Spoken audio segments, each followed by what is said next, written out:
Bienvenidos a Mi Cine, Tu Cine. Esta semana, a través de 3 estrenos, 3 retratos intensos y lúcidos de nuestra realidad, el cine nos invita a cuestionarnos y a cuestionar nuestra sociedad. Para comentar estas buenas películas me acompañan... Rodrigo Garay Ícita, trabajo en la Cineteca Nacional y escribo en la revista Icónica. Jorge Negrete, escribo en Butaca Ancha, Forbes México, Cine Premier y Revista Nexos. Y Pati Arguero, soy guionista y tengo una columna en Revista Código. Para ilustrar nuestros debates, un asiduo de Mi Cine, Tu Cine. Y eso está muy bien. Muchas gracias de acompañarnos, el virtuoso Hernández. Al contrario, muchas gracias. Es un placer casi cinematográfico estar aquí. Bueno, y ahora, hablando de placeres cinematográficos, invitamos una joven madre mexicana, pero la realidad es que la queremos mucho por ser una artista delicada y sensible. Inicialmente conocida por sus participaciones en telenovelas como Muchachitas o Por ella soy Eva, la talentosa Tiare Shkanda fue rápidamente llamada por importantes cineastas como Carlos Carrera en Sin Remitente, María Novaro en Sin dejar huella, Ernesto Contreras en Párpados Azules o Jorge Fons en El Callejón de los Milagros, que le valió una de sus 2 nominaciones al Ariel. Siguieron éxitos populares como Una de dos, Estar o no estar, El cumple de la abuela y recientemente Vive por mí y Todos queremos a alguien. También cantante y actriz de teatro, Tiare es embajadora activa en varias iniciativas de protección infantil para la ONG Save the Children. Bienvenida, Tiare. Muchas gracias. Hola. Hola. Hola, hola. ¿Dirías que estas acciones sociales, este compromiso que haces con además mucha fuerza, pasión, etcétera, es como una continuidad de tu trabajo artístico? Yo siento que todos aquellos que nos convertimos en figuras públicas, porque así lo decidimos, tenemos una responsabilidad inherente a nuestro trabajo. Hay quien decide asumirla y quien no, pero creo que sí la tenemos, porque aunque tú no te lo propongas, siempre va a haber alguien que te admira, que sigue tu carrera de muchos años, que se identifica contigo y que va a influir su manera de pensar por lo que tú dices. Entonces sí es una responsabilidad muy grande. Bueno, el cine, hace algunas semanas, Sebastián Lelio, ya ahora galardonado con el Oscar, nos decía que es maravilloso cuando el cine puede ayudar a abrir reflexiones, a cuestionar la sociedad. Es un poco el tema de este programa, creo. ¿Tú usas el cine de esta manera? ¿Te sirve como ser humano? Bueno, yo creo que el cine nos sirve como seres humanos a todos, porque sí es un espejo gigante en el que nos vemos lo que nos gusta y lo que no nos gusta de nosotros. Te confieso que donde me he sentido todavía más responsable con los personajes que acepto es en la televisión, porque el público que va al cine y el público que ve la televisión, aunque los tiempos han cambiado, pero bueno, como me tocó a mí en la primera época en la que hice televisión, pues quizá era un público más inocente o más influenciable el de la televisión. El del cine es alguien que tomó una decisión, compró un boleto, o sea, reflexionó sobre qué película quería ver y por qué. Pero el de la tele de pronto pues es lo que le llegó a su casa. Y podías tener desde una abuelita hasta un niño pequeño, pues recibiendo un contenido que no decidió ver del todo, ¿no? Y de pronto en el cine, como siento que el espectador es más crítico, pienso que puedes hacer cualquier personaje mientras tú como actor no estés en contra del discurso de la película o lo que sea, ¿no? Pero puedes realmente hacer cualquier personaje y dejar que el espectador complete lo que tenga que completar. Bueno, vamos a empezar a comentar un primer estreno. En realidad ya se estrenó, está en la cartelera desde la semana pasada. Es Una mujer joven. Rodrigo, nos las presentas y después la comentamos. Cuando su novio la deja en la calle, Paula solamente tiene a su gato. El proceso de rearmar su vida es lo que mueve la trama de La mujer joven, el primer largometraje de la directora francesa Léonore Serrail. Este ágil retrato de una chica valiente, pero con una personalidad tan explosiva que daña tanto a ella misma como a la gente a su alrededor, fue ganador de la Cámara de Oro en el pasado Festival de Cannes. Dentro de nuestros jóvenes críticos, una mujer joven.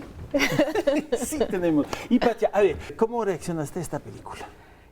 Creo que tiene cosas fascinantes. Creo que especialmente la actuación de la protagonista Leticia Dorsch, es maravillosa. De hecho, es una película que empieza con un bang, literalmente, ¿no? Con ella afuera de la puerta gritando locamente, ¿no? Porque es una persona que va a gritar a lo largo de toda la película, ¿no? Que va a estar todo el tiempo contrariando, todo el tiempo buscando.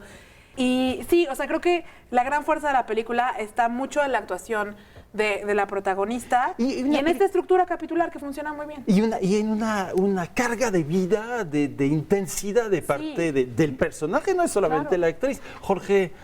Sí, yo estoy de acuerdo. Creo que la gran fuerza de la película es Leticia Dosh. Y además no es únicamente como pura energía, hay como cierto tono melancólico en esta energía que ella tiene. El personaje me recordó mucho a los personajes femeninos que hacía Gena Rowlands con John Cassavetes. Y que son personajes que están igual, buscando como en dónde encajar, buscando la manera de poder entender el mundo y que el mundo las entienda a ellas, pero que ese proceso es algo que se convierte en algo que es muy, muy destructivo. Y es una ópera prima de una directora, porque sí, seguramente aquí estamos en un mundo muy femenino, yo creo. Como muy sólido también, a pesar de que sea un personaje volátil, pero todo está muy bien apuntado a ella, ¿no? Creo que esas dos partes me interesan mucho, que es, abajo está melancólico, pero por la superficie es un desastre, ¿no? Casi patológico. O sea, para mí resultó muy fascinante verla, porque es trágico incluso, ¿no? Que alguien que quiere afecto, que alguien que quiere sobrevivir, ella misma se sabotea por ser tan intensa, por tener emociones tan a flor de piel. Entonces, y la película nunca la victimiza y nunca la ridiculiza. Exactamente. Porque eso pasa mucho con esos personajes. Sí, claro, o sea, no es como, es la loquita, no. Es una mujer que es muy excéntrica, que es muy difícil para ella misma y para los demás, pero al mismo tiempo es enternecedora y es como cautivadora. Entonces creo que el balance está súper bien. Muy bien, vamos ahora a un breve corte, pero regresaremos para comentar un estreno fuertísimo mexicano, La Libertad del Diablo, y empezaremos escuchando algunas palabras de su director, Everardo González.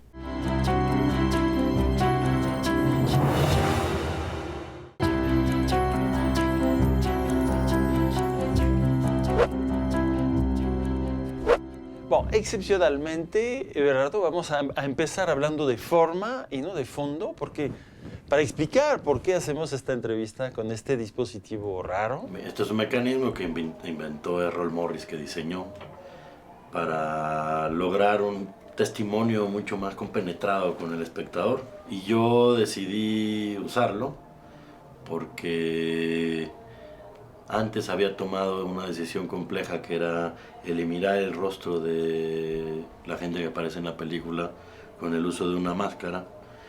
Y lo que me preocupaba sobre todo era cómo lograr un puente de empatía con el espectador cuando lo que estaba eliminando eran las facciones del rostro.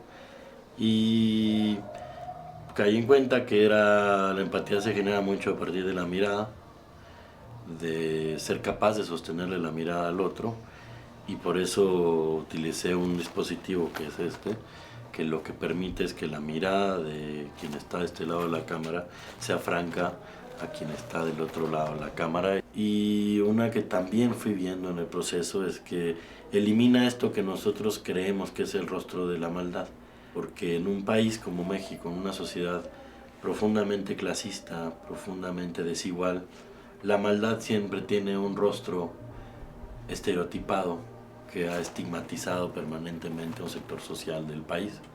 Al eliminar el rostro, también se elimina ese estereotipo de la maldad.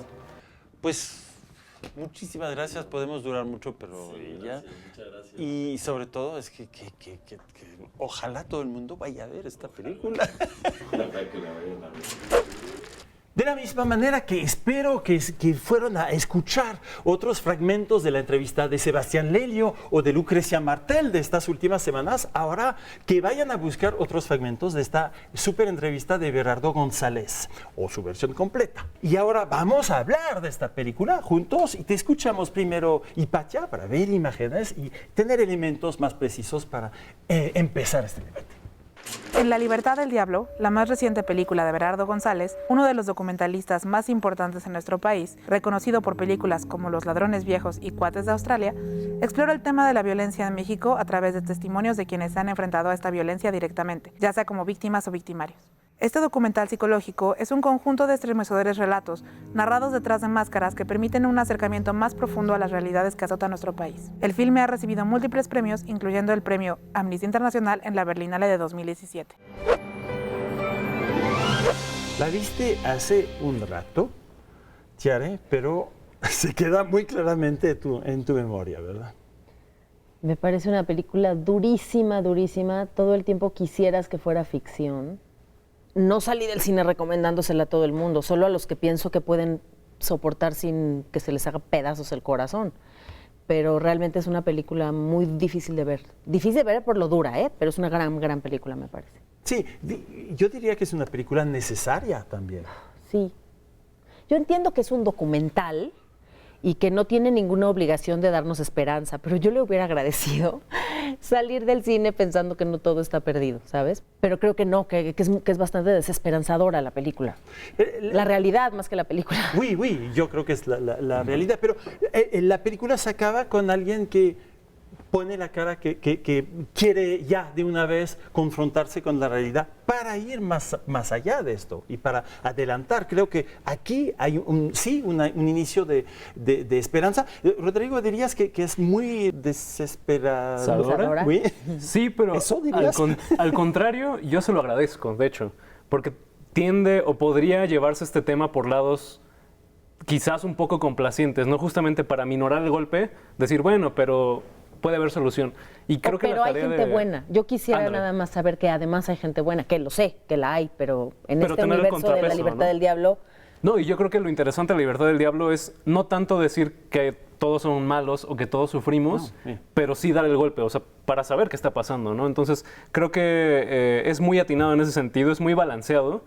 La idea es justo que todos son víctimas, entonces no nada más vamos a escuchar un lado de la historia, sino vamos a escuchar a los agresores y a los agredidos. Creo que ahí está el poder de la película, ¿no? Que sí es súper dura, pero al mismo tiempo te tiene así, ¿no? En el asiento todo el tiempo. Pacha quiere intervenir. Es que hay una cosa que a mí no me da esperanza porque no es la sensación que te genera, pero que sí dije, wow, esta película está posibilitando algo imposible, y es que haya un diálogo entre la gente que está sufriendo la violencia directamente y que ha sido víctima de la violencia, y la gente que ha ejercido esa violencia por la razón que sea. ¿Por qué lo hiciste? Y te responden. Y es una pregunta que las víctimas han hecho constantemente. Y lo mismo es, ¿te arrepientes? Claro que me arrepiento. Y eso es algo que probablemente un victimario nunca ha respondido. Y también está el otro lado, el perdón. ¿Lo perdonarías? Esa dinámica, ese diálogo imposible, ese diálogo inexistente, quizá no es esperanzador, pero sí está respondiendo cosas que no nos habíamos respondido. Por lo menos no de una forma tan directa y tan... Pues sí, es una llaga, ¿no? Al corazón, ahí directo, pero no, necesitamos vale la pena escuchar la palabra de un psicólogo ahora, Jorge. Es que justo creo que es una película poderosa y creo que no solo por lo que pasa en la pantalla, sino también por lo que pasa afuera, y creo que es lo que compartimos todos como espectadores. Yo rescato mucho esta parte como de la experiencia colectiva, de la catarsis colectiva que se genera y el silencio sepulcral que se hace realmente al terminar la película. Es una experiencia que creo que vale la pena vivirse, sobre todo para ver nuestra realidad con otros ojos y involucrarnos de alguna manera más en lo mismo. Este sistema de máscara es magnífico porque no es una persona que da su testimonio, sino es un ser humano, pero anónimo. Es tremendo. Y parece que opaca un poco la emoción, y al revés. A través de esta tela... Se potencia. Y, voilà. Sí, se potencia. Yo te puedo decir, como actriz, que cuando he hecho personajes que llevan alguna caracterización, soy mucho más libre. Te sientes menos vulnerable. Entonces, me puedo imaginar que estas personas que están además en una condición realmente tan vulnerable, el tener la máscara los hacía sentir un poquito protegidos, sí, ¿no? Sí, y les permitía decir cosas que a lo mejor sin la máscara no se hubieran atrevido a decir. Oscar Wilde decía que si le das a un hombre una máscara va a decir la verdad. Entonces, creo que eso es algo que está perfectamente ilustrado en la película. Bon, alors, vamos a poner una máscara a José para que nos diga la verdad. Hernández, a ver.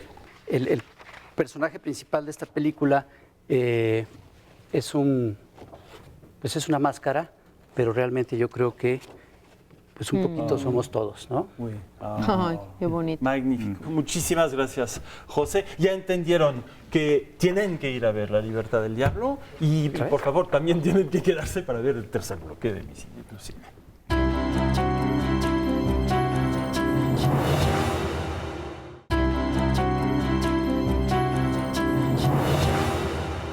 Bienvenidos de regreso a Mi Cine, Tu Cine con Chareshkanda. Muy bien. Es una semana fuertísima porque otra vez nos toca una película de una fuerza humana increíble. Jorge, danos elementos y después la comentamos. Después de la frescura formal de Tangerine, Chicas Fabulosas, el cineasta estadounidense Sean Baker presentó con gran éxito en la quincena de los realizadores en Cannes el Proyecto Florida, su nuevo largometraje en el que observamos el cotidiano de un grupo de madres solteras, niños y un entrañable Willem Dafoe que viven en un complejo habitacional ubicado en las zonas marginales de Orlando, Florida, a la sombra del abrumador emporio turístico de un famoso ratón. Alors, Florida Project.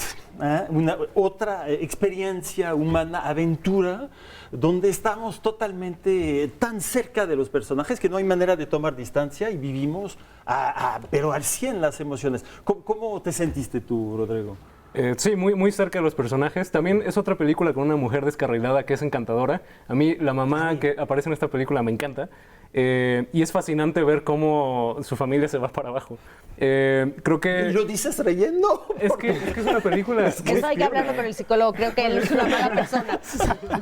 No, y es que...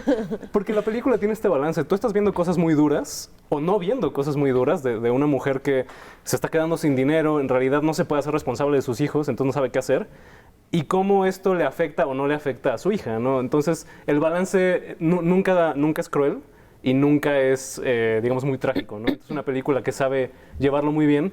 Y hablando de balancear las cosas, lo que también me gusta mucho de Proyecto Florida es que no por usar no actores o no por meterse a un lugar, como tú lo dijiste, ¿no? Para explorarlo sin artificios, eso no está peleado con que la película tenga un diseño formal que es encantador, ¿no? Sí. Patia, ¿estás de acuerdo, no? Sí, es una película preciosa en todos los sentidos. Formalmente, el guion es maravilloso, las actuaciones son conmovedoras, son personajes que solitos, o sea, que aunque estén en la peor adversidad, ven la belleza de la vida, ven lo divertido que es corretear por ahí y salir con tu hija a pasear, aunque termines robándole a alguien, ¿no? Qué bonito. Es una manera muy bonito, ¿no? muy distinta. No, pero es que es una manera muy distinta de plantear temas importantes. Sí, la pobreza, sí, la prostitución, sí, o sea, el trabajo sexual y lo terrible que tiene que ser eso, pero al mismo tiempo no estás planteando a una mujer derrotada, triste, Creo deshecha. que no hace la película para retratar lo que está retratando, de hecho,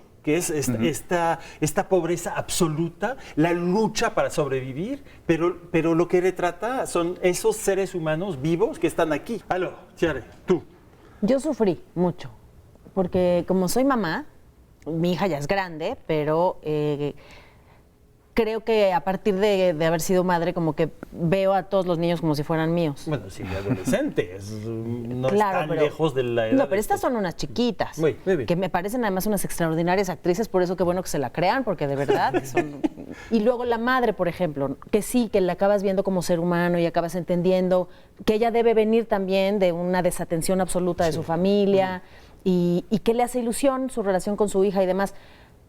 Me extrañó que nunca, por ejemplo, la maltrató, ¿no? Todos los momentos en los que las vimos era una relación en la que siempre estábamos de buenas. Una mamá que de pronto se mete a alguna sustancia, que se dedica a lo que se dedica, que tal, no siempre está de tan buenitas, ¿eh? Y en este cuarto encerrado, en este hotel...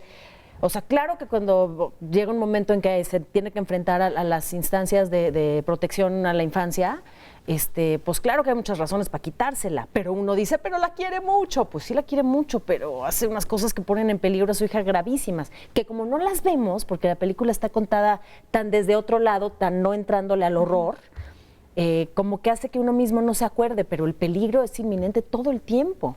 Sí, no, ella misma tiene que esconder la realidad para poder sobrevivir. Se tiene que imaginar un poco como un niño, una verdad que no es la realidad de su vida. Y bueno, el personaje de Willem Dafoe es un poco a lo que me refería yo cuando hablábamos de otras películas. Es esa presencia que también existe en la realidad que sigue hablando de la nobleza del ser humano. Y esa parte de esperanza yo siempre la agradezco mucho, la verdad. Aquí sí hay. Sí, aquí sí. Bueno, Jorge, elegiste un fragmento. Cuéntanos un poco qué ves en esto. Pues básicamente es mucho de lo que ya se comentó en la mesa, ¿no? Sobre todo como del no saber en qué estamos jugando, no saber que estamos como de recreo en una zona de devastación económica, de devastación moral. Entonces creo que eso es como, en ese sentido, lo más valioso de la película. Y lo que los niños se protegen a sí mismos siempre, bajo cualquier contexto. Como decía Tiare ahorita, ¿no? Hasta donde pueden. Hasta donde Eso pueden. es lo grave, sí. Ellos buscan, no es que la busquen conscientemente, simplemente la crean y la tienen. Entonces creo que es lo que vamos a poder ver en el fragmento. Qué bien. I bet this house was built hundreds of years ago. Oh, this could be a dance room. Party with beer. Party with beer. Party with beer. Party with beer. Oh my gosh, come here, Jancy. Ghost poo. Oh! Yay! Ooh. This would be my bed, and that would be my bookshelf. No, actually my bed would be right in the middle, and lots of toys. Scooty! What are you breaking? The wall.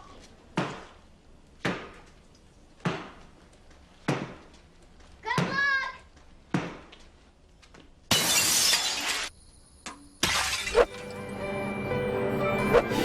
Esta libertad se convierte en una cosa de destrucción, de autodestrucción también, ¿no? Es Que fuerte. también tienen una violencia dentro de esos nenes que cómo juegan y cómo parece que son muy felices, están siendo testigos de la violencia todo el tiempo, ¿no? Y aquí está clarísimo también. Sí, no claro. les da por pintar, les da por destruir, es fuerte. Nos surge ahora saber, Hernández, ¿qué te pareció este proyecto Florida? Me gustó mucho, me dio mucho gusto ver que la fotografía es de un buen amigo mío, compañero de generación del CUEC, Alexis Sabe. Ay, güey, excelente fotógrafo. Maravilloso. Y me divirtieron mucho los niños, sobre todo porque eran una película y no eran reales. No tenía yo que soportarlos. Como desgraciadamente creo que los tuvo que soportar William Dafoe. Yo creo que ni con otro personaje de este actor iba a poder liberarse de estos latosos. Bueno, muchísimas gracias, Hernández. Regresas cuando quieras. Y chicos, antes de despedirnos, les pido una recomendación de una película que sigue en pantalla. Y Patya. Yo les recomiendo Una mujer fantástica de Sebastián Lelio, que acaba de ganar el Oscar por mejor película extranjera. Vale la pena, sobre todo por Daniela Vega. Yo les voy a recomendar que vean El hilo fantasma, una película que debajo de su apariencia de elegante romance oculta la comedia de un narcisista. Y yo los quiero invitar a la Cineteca Nacional a que vayan a la retrospectiva de Andrzej Wajda, que va a estar hasta el 21 de marzo, para conocer uno de los ojos sobre el conflicto bélico más duros de Polonia. Conozcan a este director, no se lo pierdan. Tiare, ¿qué nos vas a recomendar? Pues yo les voy a recomendar, si es que todavía la encuentran por ahí, Lady Bird, que mi hija fue a ver con sus amigas y como hablaba de una relación madre-hija muy dura, salió del cine, me abrazó, me besó y me dijo, mamá, no sabes cómo valoro la relación que tenemos tú y yo. Así que está increíble, si pueden vayan con sus hijas y se replantean su relación a ver si van bien o se regresan, ¿no? Pues muchas felicidades. Sí, la verdad. Wow, entonces además de ser una gran actriz, eres una gran mamá. Fíjate que sí. Y no soy nada modesta en eso. Bueno, y estuviste también una gran invitada. Muchas gracias. Muchas gracias, Tiare. Y nosotros tenemos cita la semana que viene. Estaremos para un programa especial desde el Festival Internacional de Cine de Guadalajara. Buena semana y buenas películas.